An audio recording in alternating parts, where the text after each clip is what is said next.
נגיד מישהי מאוד מאוד פגעה בך, בציבור, ביזתה אותך בציבור, וזה מאוד מאוד כואב לך.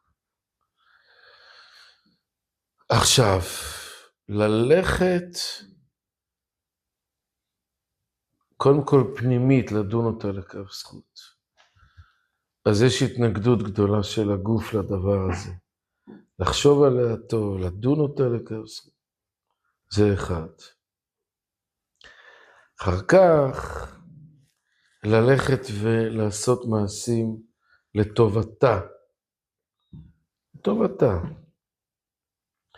אז יש התנגדות גדולה של הגוף.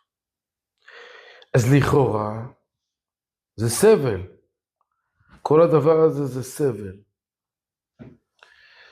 אז אנחנו צריכים לדעת ליהנות מהסבל הזה. כלומר,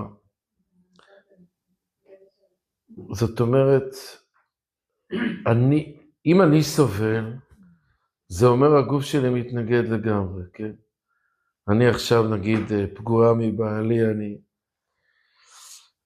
אז אני סובל. אבל כשאני הולך נגד הטבע בעצם פה, אז את משרתת אותה, זאת שפגעה בך. את הולכת פה בהשפעה טהורה. כי את לא מקבלת פה שום תענוג.